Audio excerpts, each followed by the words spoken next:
또 반대로는 안동에서 세계유산 활용에 관해서 논의할 때 너무 축제 혹은 인문학 쪽으로만 치우치는 게 아닌가라는 우려의 목소리도 있습니다.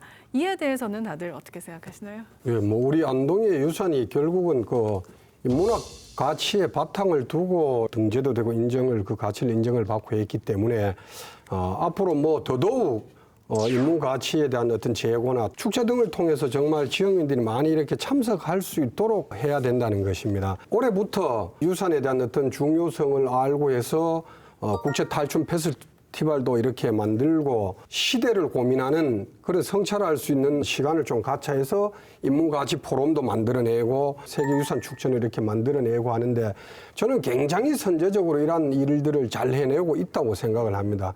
결국 이런 걸 통해서 탁월한 보편적 가치에 대해서 또 홍보도 하기 때문에 저는 뭐 치우친다기보다는 오히려 이제 전략적으로 정말 집중 육성을 하고 여기에서 어떤 산업화할 수 있는 길도 찾아내고 해야 되기 때문에 이 부분은 우리가 가야 할 방향이 맞다. 저는 이렇게 생각을 합니다. 저는 뭐 오히려 축제나 인문학이 좀 부족하다. 오히려. 드리고 싶습니다. 왜냐하면 이 축제 같은 경우에는 지역에서 같은 가치와 생활 문화를 공유하고 있는 사람들이 어떤 걸 계기로 특정한 날짜나 아니면 물건이나 상징을 통해서 일상에서 좀 벗어나는 경험을 같이 하는 거거든요. 네. 근데 80년대부터 관주도의 축제가 너무 일상화되어 있다 보니까 진짜 축제의 개념, 이 경험을 할 기회가 별로 없었다. 그나마 지난해 안동 국제탈춤 페스티벌을 하면서 이 가두에서 시민들이 함께 참여해서 축제를 했던 경험들을 앞으로 더 좀 살려야 된다라는 생각이 들고 인문 가치 포럼 뭐 이런 것 때문에 인문학에 치중했다고 평가할 수 있을지 모르겠는데 특히 기록유산은 인문학이 더 강화가 돼야 됩니다. 이 그중에서도 미안한 마음이 들어야 됩니다. 기록유산 가운데 5.18 민주화운동 관련한 기록유산물을 찾는 사람들은 굉장히 많습니다.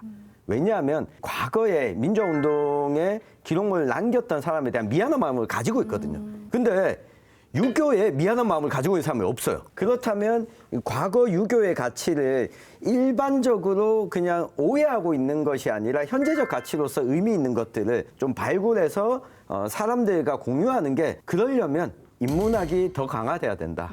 특히 이걸 연구하고 대중화시키는데 조금 더 많은 투자를 해야 된다. 예, 사실은 안동시가 이런 그 세 가지 카테고리를 다 받을 수 있었던 거 어떻게 보면 안동이 가지고 있는 그 뛰어난 문화유산뿐만 아니라 그 안에 있는 인문학적인 어떤 그 자산들 그런 것들이 바탕이 돼 있는 거거든요. 사실은 거기에 무한한 가능성이 있습니다. 그런 스토리를 바탕으로 한 여러 가지 사업들을 개발한 노력 아직은 좀 더 해야 되지 않나 저는 그렇게 생각합니다.